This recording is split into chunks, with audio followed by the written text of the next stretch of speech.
Welcome back. This is CS 480/680, Introduction to Machine Learning, as taught at the University of Waterloo in fall 2024. This is lecture 19, and today we're going to be continuing on as well as concluding our discussion into deep generative models. And we're going to be focusing on generative adversarial networks as well as diffusion models. So quick recap of what we covered last time.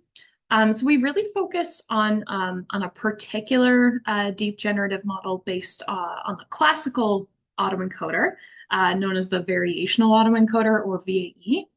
And so we saw that autoencoders learned how to reconstruct their inputs subject to a constraint imposed by a bottleneck layer.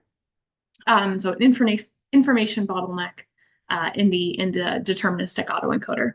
And so these were good for compression, good for learning some meaningful features of the data by forcing the autoencoder to compress their inputs through this information bottleneck Z here.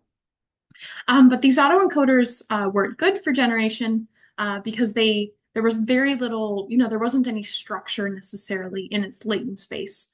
And so this meant that novel samples, any novel samples that it would generate were not necessarily meaningful. So we looked at the case of training an autoencoder up on the Celebrity or Celeb A data set. And then the deterministic autoencoder were outputting these ghastly images that were not meaningful faces at all. And then so we then looked at the variational autoencoders, which instead mapped inputs to a distribution in the latent space from which samples were generated for training. And then we also modified or the training objective balanced reconstruction as well as regularization to impose some structure on this latent space. And so the samples that the VAE produced were much more meaningful than those that were produced by the deterministic AE. Right, and so while those results from the VAE were groundbreaking at the time, still a remarkable, very beautiful, elegant architecture. One characteristic that stands out in terms of the outputs or the images that the VAE generated is that they are pretty blurry. And so this does fall short of the super high resolution as well as incredibly realistic images that we would expect to see of deep generative models today. And so the images in this slide here, these were just taken from the OpenAI homepage for its DALL-E 3 model, showing a couple outputs, couple images generated based on the text prompts. And these are remarkably realistic. You really do feel as though you're looking at an actual photo of a real life scene. It's doing a pretty good job of capturing shading, shadows in both cases. Really quite remarkable. And so, the models that generate these images are based on fundamentally different architectures than those that we encountered last class. And so in this second part of our exploration into deep generative models, we're going to examine two types of models, specifically GANs or generative adversarial networks, and then diffusion models in the second part of the talk. So we'll spend about 30 minutes on GANs and then the other 30 minutes on diffusion models. So onward to GANs.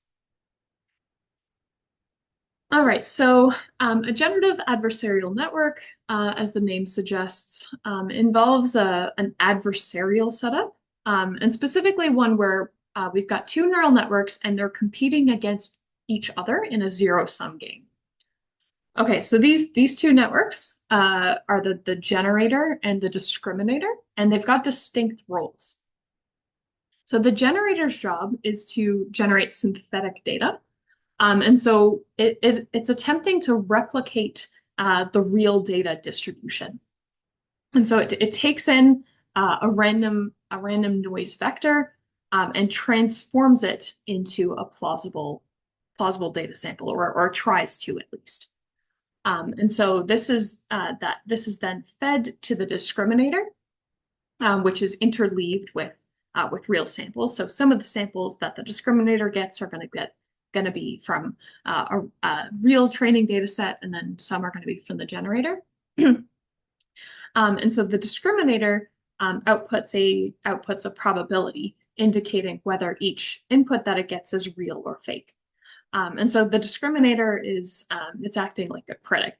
It evaluates whether a given input came from the real data set, or if it's a fake synthetic sample that was generated by the generator. And so during training, these two models are optimized in opposition of each other. And so the generator's objective is to produce synthetic data that's so realistic that the discriminator classifies it as real. And then on the other hand, the discriminator, it's trying to get better at distinguishing real samples from fake ones. And so this dynamic creates, a kind of push and pull. Like, as the discriminator gets better at identifying the fakes, the generator is forced to improve its output to try to mimic the real data more closely. So yeah, key idea. It's this competition between the generator and the discriminator that drives both models to improve. The generator's ultimate goal is to create outputs that are indistinguishable from the real data, and then the discriminator tries to classify as real or fake with high accuracy.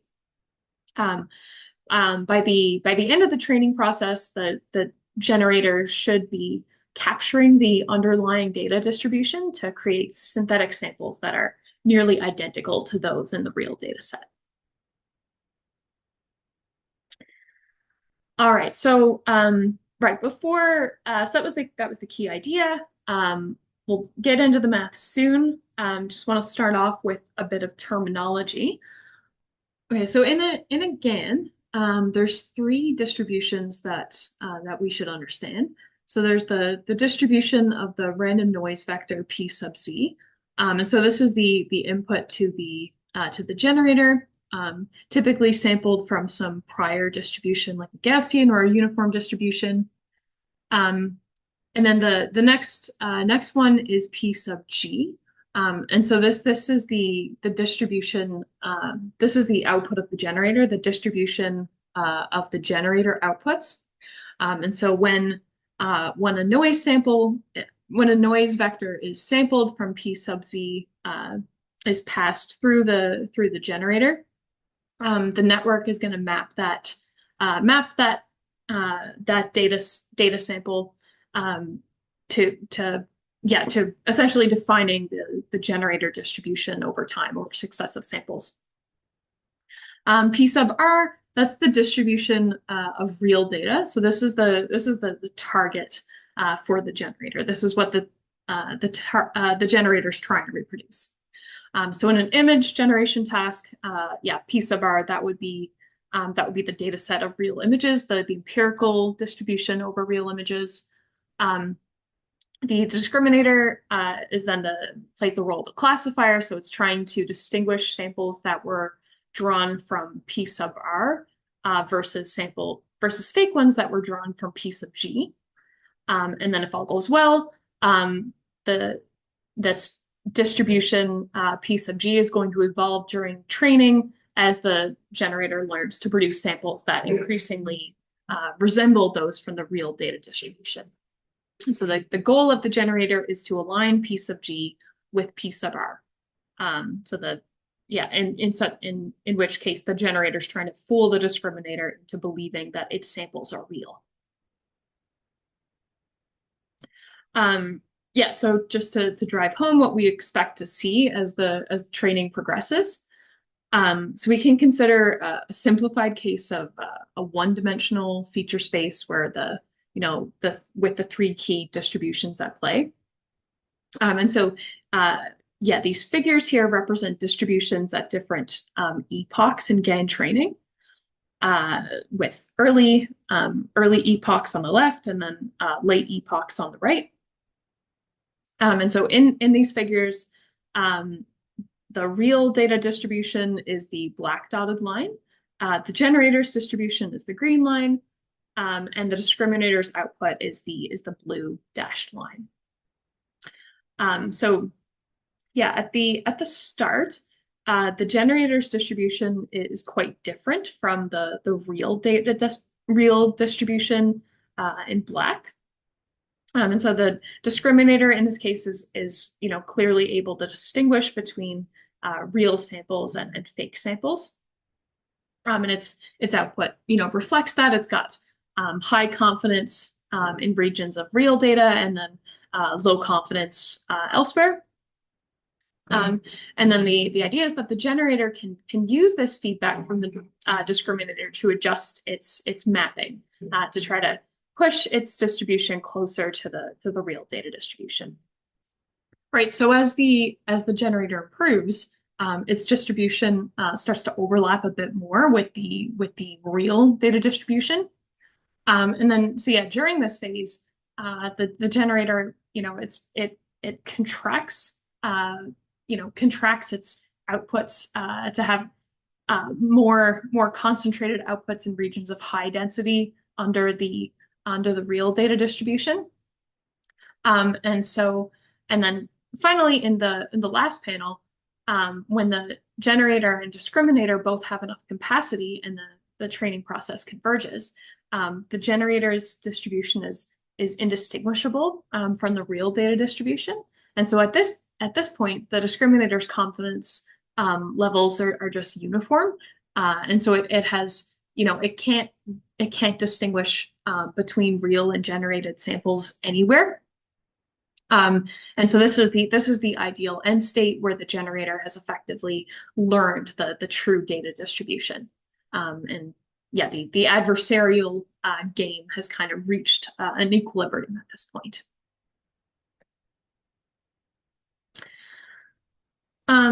Yeah, so this kind of architecture is quite different from the other neural networks we've encountered.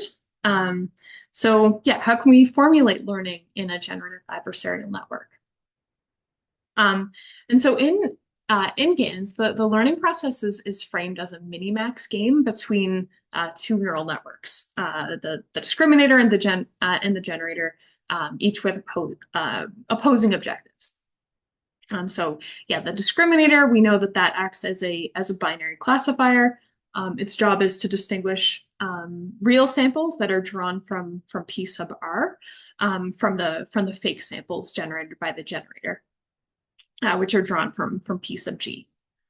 And so mathematically, the discriminator, it should output a probability dx, which is the likelihood or its estimation of the likelihood that a given input X is real. And so for real samples, X is drawn from P sub R. The discriminator's goal is to maximize the expected value of the log of D of X. And so we would want to be confident in correctly identifying real data. For a generated sample, then the generator is going to emit some function applied to the noise vector z. So we're drawing z from P sub z, and then the generator is going to map that to data space through some function g. And then in this case, the discriminator, we want to maximize the expected value of the log of 1 minus d of g of z.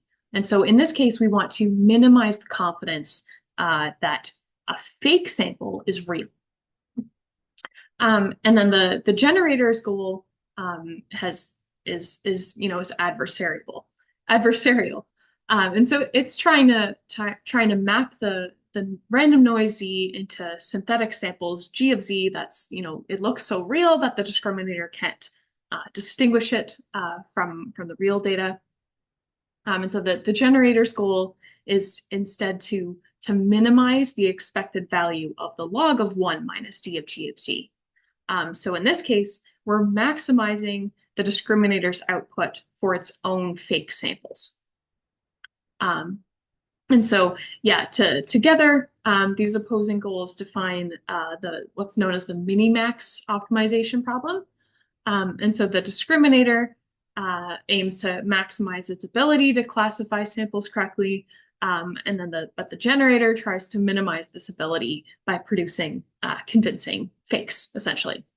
Um, and so, yeah, putting those two together, we can have a combined loss function to express the discriminator's maximization and the generator's minimization objectives.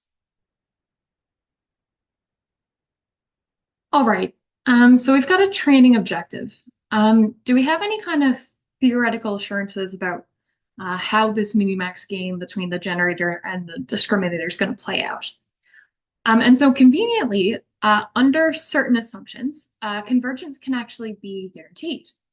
And so the key here is that the discriminator's optimization problem for any fixed generator is concave.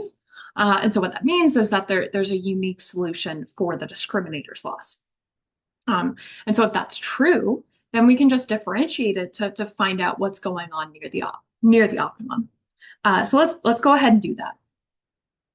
Okay, so we know that the GAN loss, it combines the log of dx and then log of for real samples, and then log of 1 minus dx for the generated samples.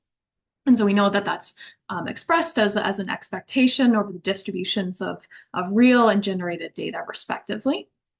And then we know that these expectations are mathematically defined as integrals. But we could ignore these if we assume a large enough data set. And then if we express the discriminator's output d of x as x tilde, we can rewrite the loss as a function of this variable and differentiate it to find the optimal x tilde or dx as we've defined it. All right, and so this is going to give us the sum of terms. And we use the rule that the derivative of a log is 1 over the natural logarithm of the base times 1 over the variable in question. And then we can do a little bit of rearranging to get it in a more mathematically convenient form at the bottom here. Okay, and then we go ahead and set that to 0. And then we can solve for the optimal discriminator x tilde star. And what does this give us? This gives us the result that the optimal discriminator that outputs the ratio of the probability of the probability of a sample under the real distribution p sub r of x over the total probability of the real and generated data. And so what does this tell us? So this tells us when the discriminator is optimal, it's going to assign probabilities proportional to how likely a sample is to have come from the real distribution versus the total versus the generated one. All right, so that's pretty cool. So what about the generator? So when the generator improves enough to perfectly match the real data distribution, then P sub G is that's going to be equal to P sub R. So this denominator here is going to be equal. So optimal discriminator, we'll plug back in dx for x tilde. That gives us that result there. We know that that's bound to 0, 1. But the discriminator, when P sub R is equal to P sub G, then those two become equal. And this by definition is 1/2. So the optimal discriminator when the generator is optimal is just going to output 1/2 for all samples. So yeah, in that case, it can't distinguish between real and generated data. It's basically it's a coin flip as to whether or not a sample came from the real data set or was generated by the generator. And so this is the point of equilibrium. And so the generator and discriminator have converged at this point. And so yeah, the at this equilibrium, the loss function is going to reach a minimum value of -2 log 2. And so this, mathematically captures the moment when the generator has successfully replicated the true data distribution.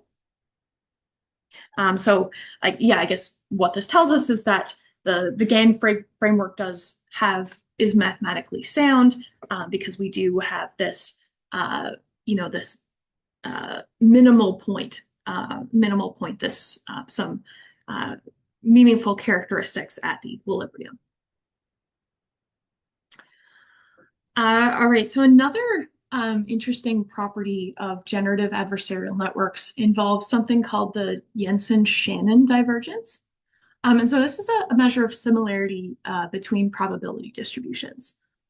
And so like the callback-Leibler divergence, Jensen-Shannon divergence quantifies how much two distributions differ, but it does address some limitations of KL divergence.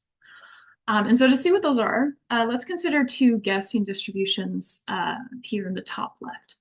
So the red curve, this is a distribution centered at 0, and the blue curve is a distribution centered at +1.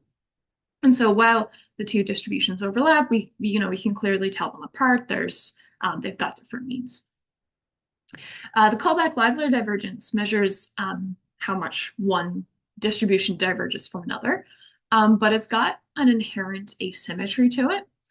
And so what this means is that the divergence of the first distribution P, the divergence from the first distribution to the second, P to Q, is not the same as the divergence from the second to the first, Q to P. And so we can see this in this plot here in the top right. So where the red and blue curves they show the point-wise contributions to the KL divergence in either direction. So KL divergence is also sensitive to regions where one distribution assigns near zero probability, and the other is assigning non-zero probability. And this can lead to some unstable behavior, especially as we get into the tails of the distributions.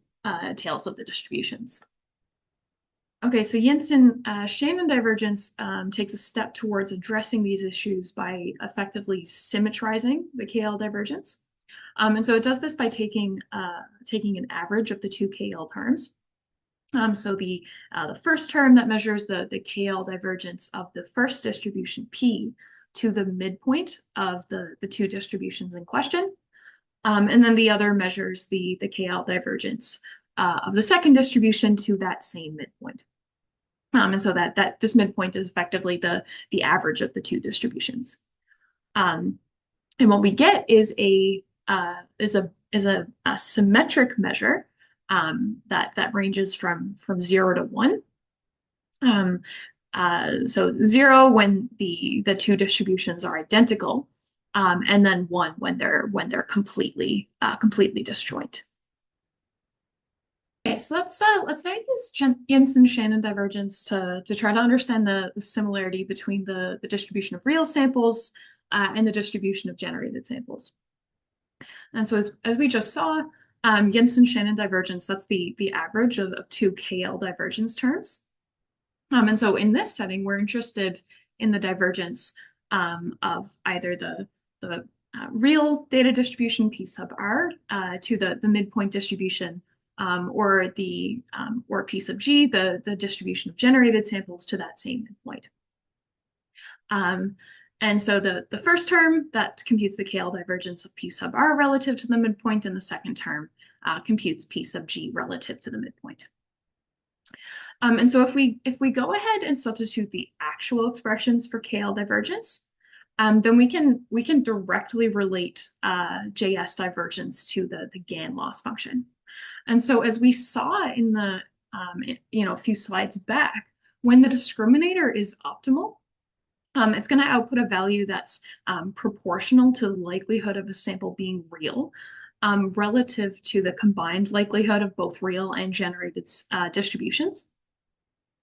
And then yeah, if we substitute the optimal discriminator into the GAN loss function, we can show, I'm not going to prove this here, that the loss actually quantifies the Jensen-Shannon divergence between P sub R and P sub G. And so in other words, when the discriminator is optimal, the loss function is a function of the Jensen-Shannon divergence. In terms of how GANs are trained, training proceeds similarly to other deep networks. It uses stochastic gradient descent, structured a little bit differently because of the adversarial nature between the generator and the discriminator. And so specifically, the generator is going to alternate between updating the discriminator and then updating the generator. And they each have their own objectives and gradients. Okay, so specifically, the discriminator is trained first. So we've got pick a number of training iterations, and the first thing we do is train the discriminator for a few steps. And so the idea here is that we can improve its ability to distinguish real samples from generated ones before the generator starts improving. And so within this step, we're going to sample from the real distribution, a mini batch of samples from the real data distribution, and then sample some noise samples, and we pass the noise samples through the generator function to produce the fake samples, and then we update the discriminator by maximizing the sum of the two terms, which is the log of correctly log of log probability of correctly classifying the true samples, the real samples, and the log of probability of correctly identifying generated samples as fake. So that's what's going on in here. And then the gradient of the loss with respect to the discriminator's parameters, theta sub g, is computed and used for the update. Yeah, so and then during all this, we're holding the generator fixed. So we're only updating the discriminator right now. And then the next thing we do is update the generator. And in that case, we're minimizing the log probability that, minimizing the log probability that the generated samples are classified as fake by the discriminator. And so we're computing two gradients. We're doing gradient descent here. So we're looking for the minimum, and then we're doing gradient ascent here. So we're looking for the maximum. All right, and so samples, so we're again sampling noise, sampling some noise, again passing it through the generator, and then the discriminator evaluates them, and then the generator's updated based on effectively how well it could fool the discriminator into classifying those fake samples as real. And then during this step we're holding the discriminator fixed. And so what we can clearly see is that the generator's loss function, it's using feedback from the discriminator to adjust its parameters in order to produce more realistic outputs. And so this, we're doing this back and forth process, repeating this a number of times, fixed pre-selected number of training iterations. So this alternating update structure means that the discriminator is going to continually, theoretically, ideally, the discriminator is going to continually refine its classification ability, and then the generator is going to learn to generate increasingly realistic samples as we proceed through training. All right. So we had these theoretical guarantees of convergence suggested promising behavior for GANs. Unfortunately, those results assumed idealized conditions, and the optimization might not actually converge in practice. So one possible optimization failure concerns a phenomenon called mode collapse. And so mode collapse occurs when the generator starts producing very limited outputs that actually only capture a small subset of the true data distribution.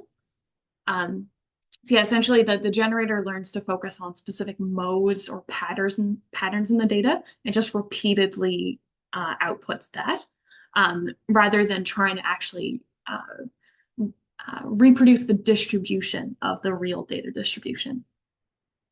And so the figures here kind of describe what's going on. So in this top row, this is the original training data. So this is a uh, probability density function over a 2D space. And so these dark regions indicate regions of high probability density, and these light regions are regions of low probability density. And so there's 16 distinct modes in the original data distribution that we're trying to get the generator to reproduce. But then after 2,000 iterations, it has it's got only one peak.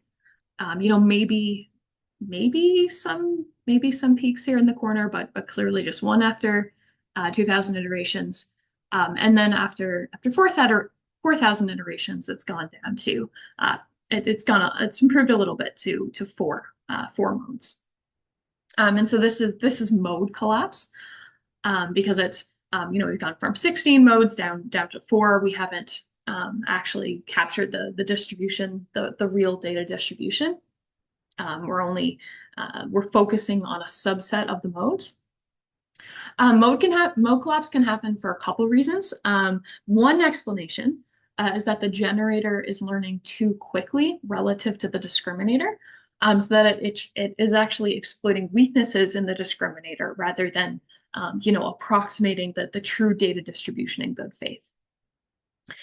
We can also see something called mode hopping, where the generator is alternating between different regions of the data distribution without actually covering all of them.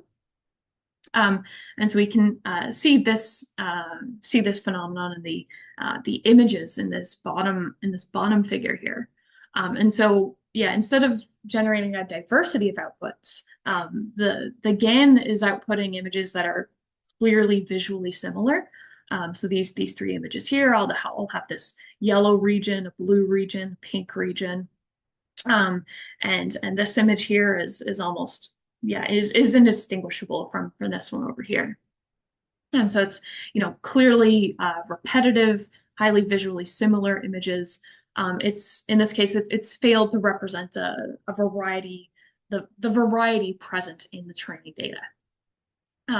And both cases suggest a kind of power imbalance between the generator and discriminator during training.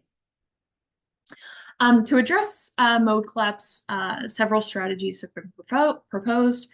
Updating the generator less frequently than a discriminator can help because it allows the discriminator to provide more stable feedback before the generator adjusts its parameters. Increasing the batch size or the discriminator's capacity can also make the discriminator more robust to the generator's outputs. Optimization techniques like ADAM and regularization methods can also help. And so these interventions try to balance the learning process between the generator and the discriminator to specifically prevent the generator from getting too good too quickly and converging prematurely on a kind of narrow set of outputs.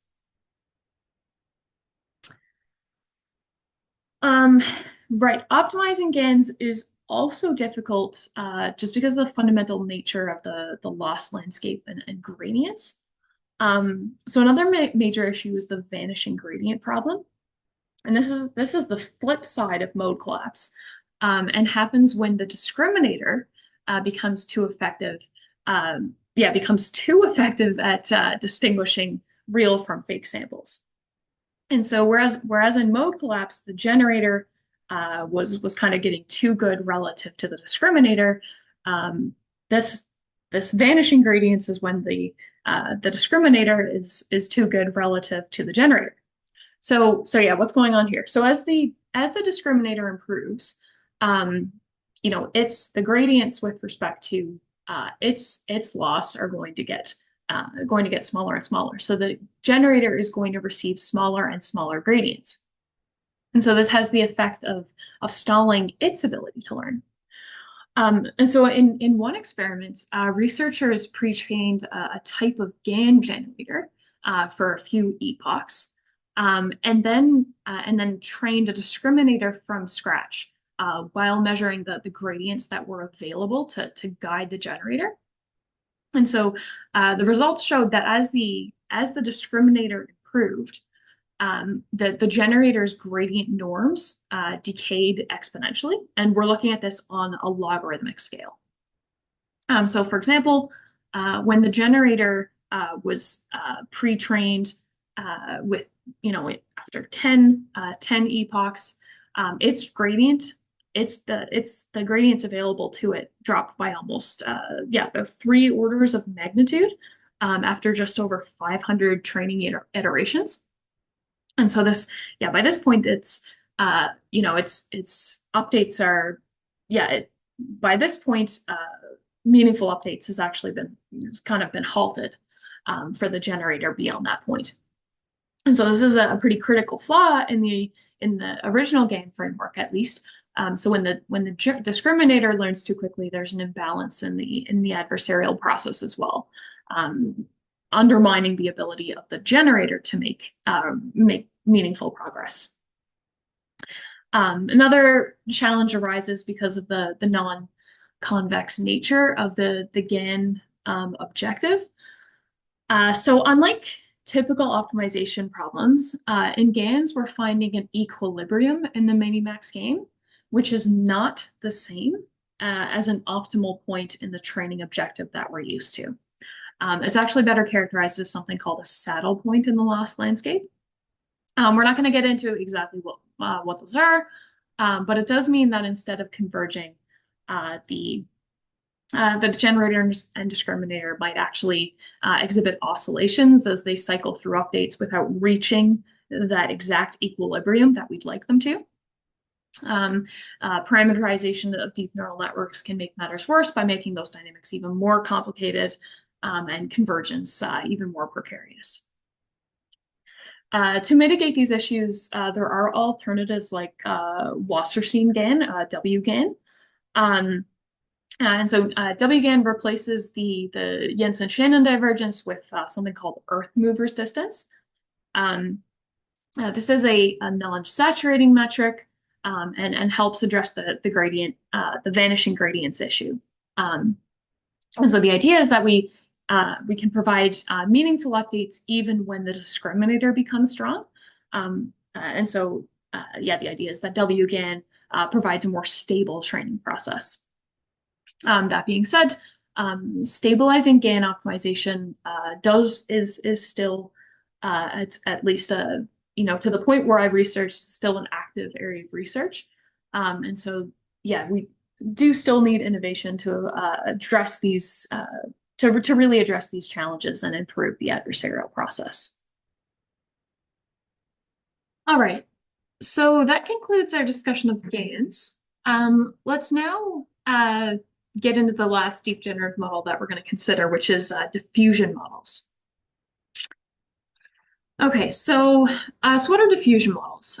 So diffusion models are generative models that progressively transform pure noise into meaningful data like images through an iterative denoising process.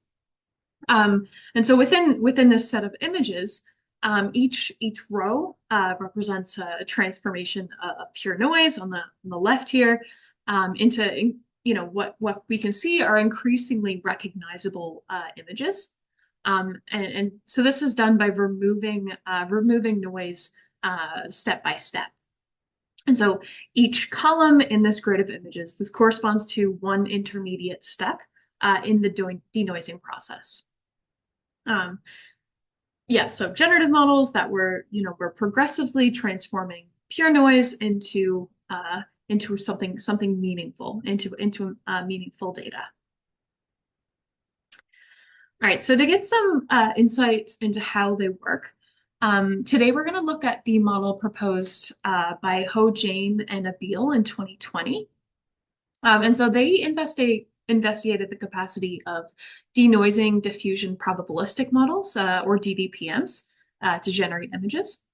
And their model consists of a forward process and a reverse process.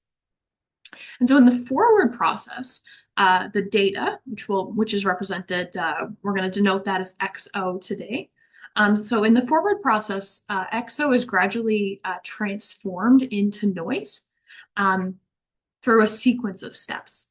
And so each step is governed by a stochastic encoder that adds Gaussian noise to the data. And as we progress through capital T of these steps, the data is going to become increasingly noisy until at the final step, we're just sampling from a standard Gaussian distribution. So this forward process, this is simple. It's not learned. Its purpose is simply to model the iterative process of taking a structured sample and degrading that into pure noise. And so the reverse process is what the model learns. So we start with a noisy sample, X capital T, and the model essentially learns a decoder to iteratively remove that noise, essentially reversing the forward process. And so it's going to sample backward through this chain to do its best to reconstruct the structured data XO from the totally noisy sample, from the pure noise sample.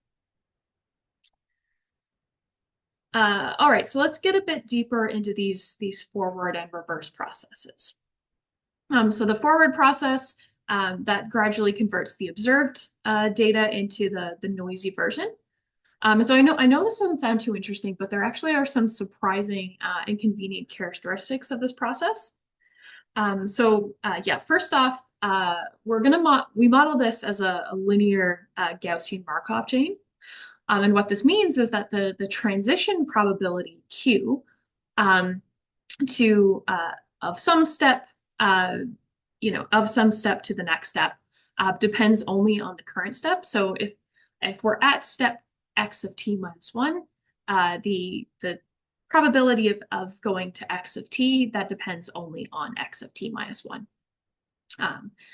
Formally stated, the conditional probability of the state at time step t, given the state at the previous step, that's gonna follow a Gaussian distribution. All right, so the mean of this Gaussian distribution, so everything up until this comma here, that's the mean.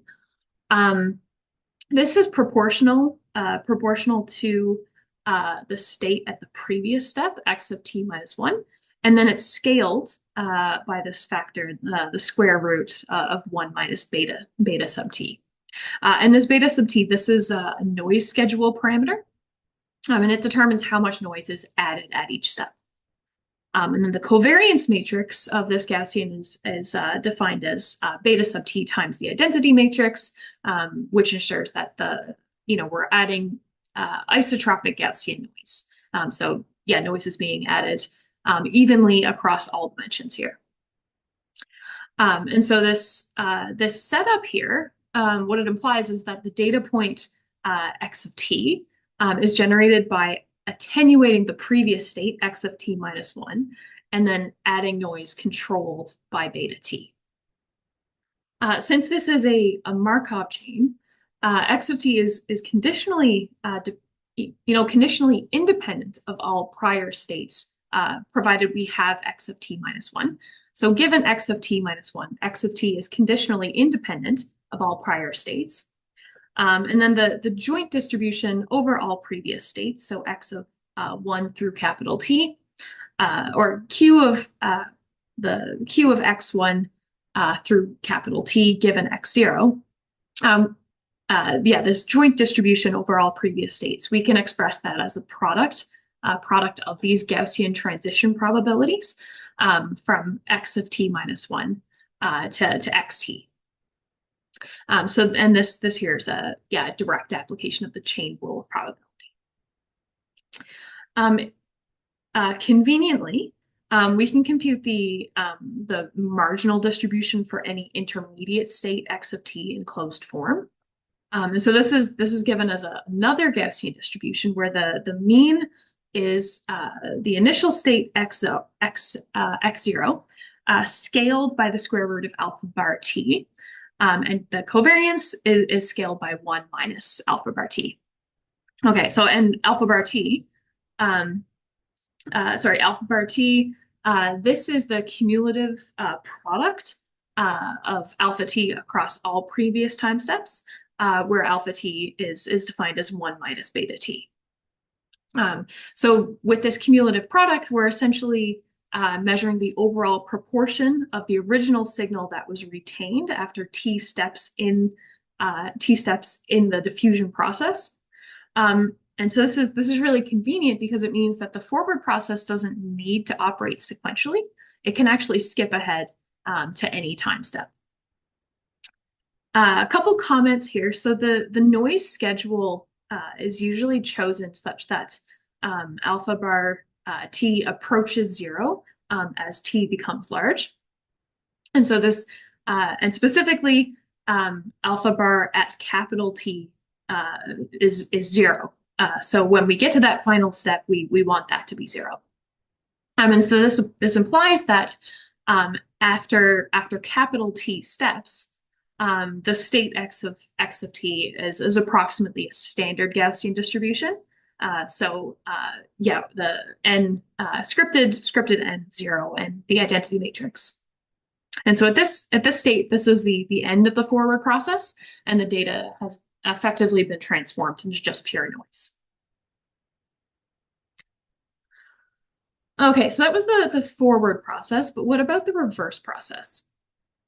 And so the goal is to understand how to reverse the noisy process, to recover the original data starting from the noise.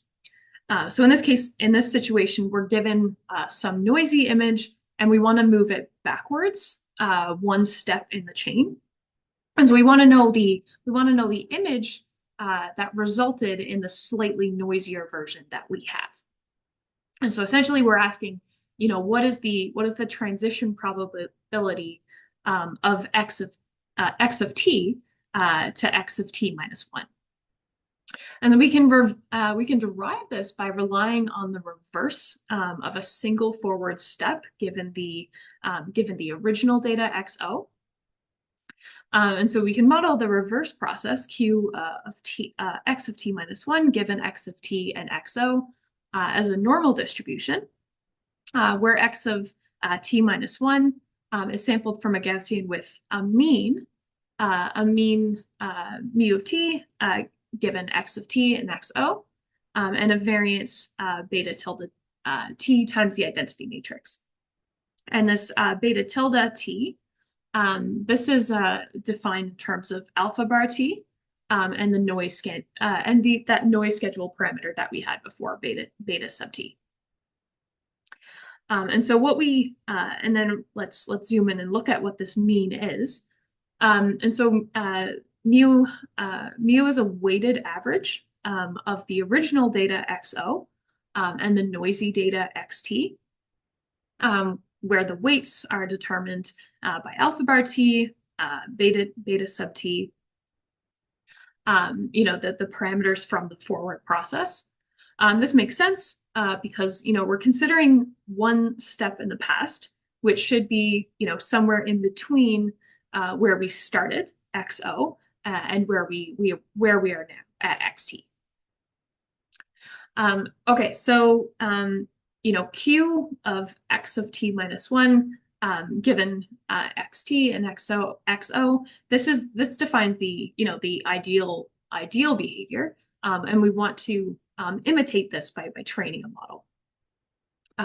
So we want to approximate the reverse process by introducing a learnable model. So we're going to denote that as p sub theta, x of t minus 1 given x of t. And we're going to take that as another Gaussian. But now the mean and the variance, those are going to be functions of xt as well as the time step t.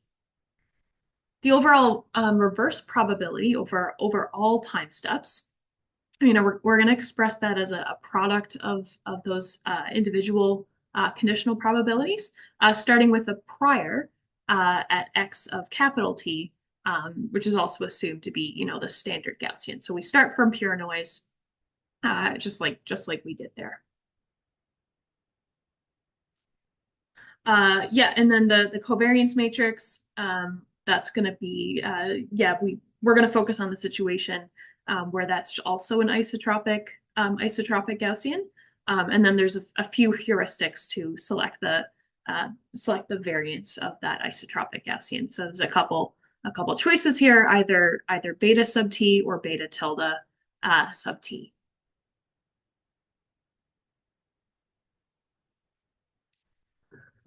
The research team that first applied diffusion models to image generation, they focused on a simplified training objective.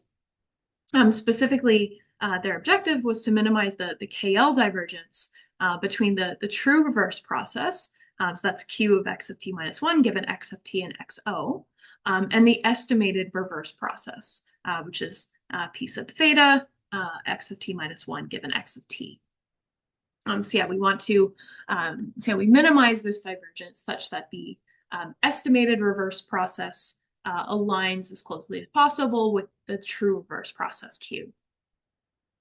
All right, so we know that in the forward process, we're adding noise progressively to the data. And this is what we derived earlier. Although we're using epsilon to stand in for the noise that was sampled from an isotropic Gaussian distribution centered at the origin. Right. And so as before, this parameter alpha bar t, that determines the proportion of the original signal that's preserved at a given time step t. And then knowing this, the true reverse process is then fully specified by its mean. And we can express this as 1 over the square root of alpha t outside of x of t minus beta t over the square root of 1 minus alpha bar t and epsilon. And then again, alpha t and beta t, they're derived from the noise schedule. All right, so the true reverse process assumes access to XO, which is, that's not available during inference. And so to denoise the data, we want to be able to estimate the reverse process, and we can use a neural network to do that.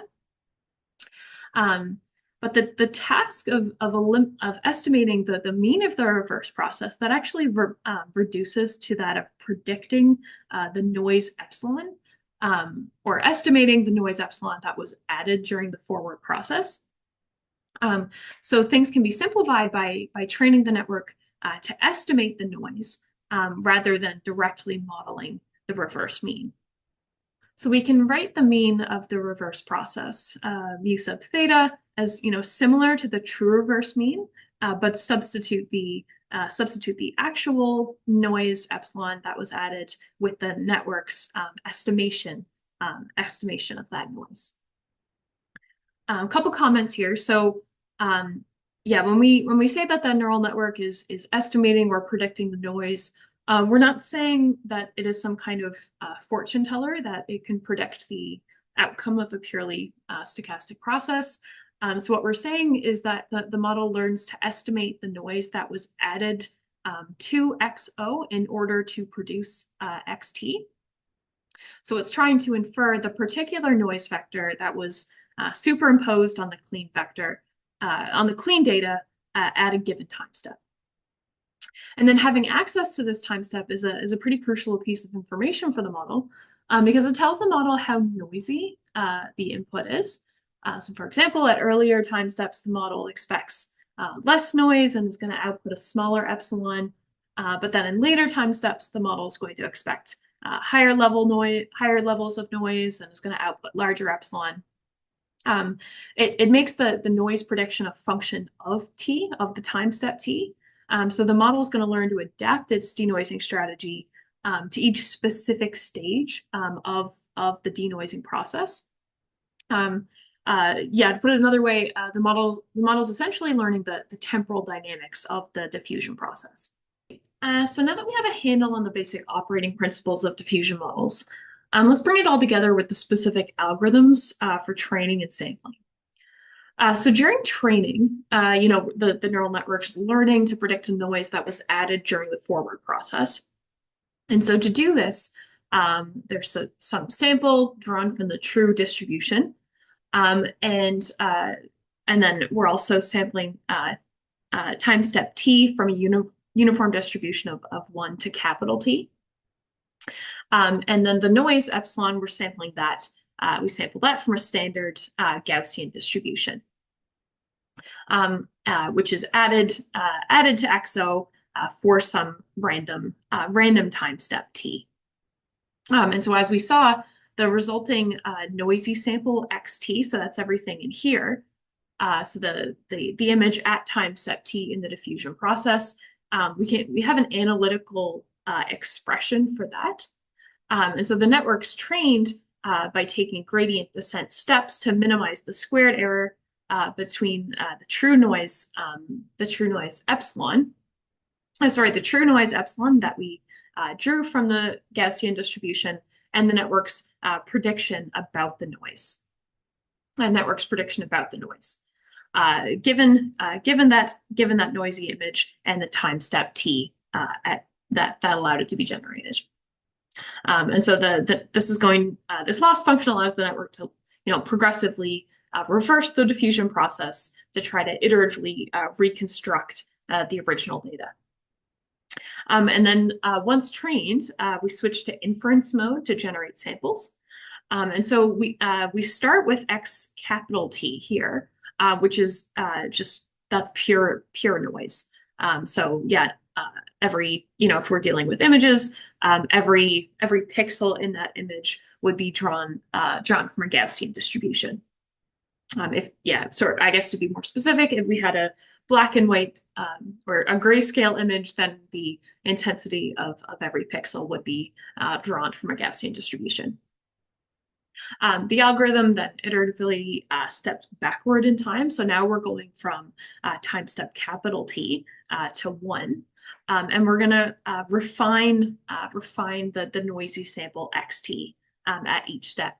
And we're going to do that by predicting the noise component epsilon sub theta, which is then used to compute X of T minus 1. So we're removing the predicted noise. So yeah, we're given an image at time step T. We're removing the noise and then predicting the next image.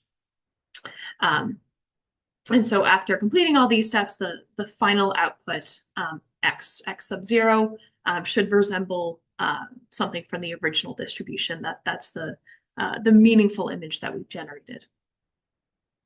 And so what we can see is that the training and the sampling processes are pretty deeply connected. So during training, the network's learning to estimate the noise for any given noisy sample and time step. And this ability to estimate noise then becomes critical for inference, or for sampling rather, where the reverse diffusion process relies entirely on the network's ability to relies entirely on the network's noise estimates to generate high quality samples after so many steps. So yeah, in diffusion models, training and sampling are kind of unified through this shared task of noise prediction.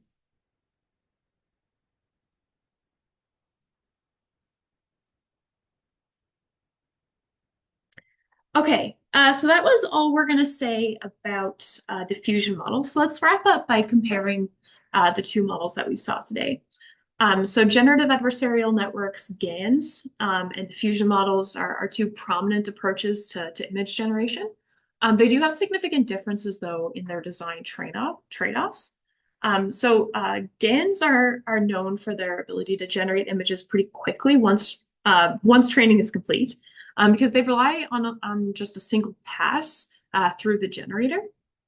And additionally, the discriminator, which, if you'll remember, was that component that was used during training to distinguish between the real and generated samples, that can actually just be thrown away after training.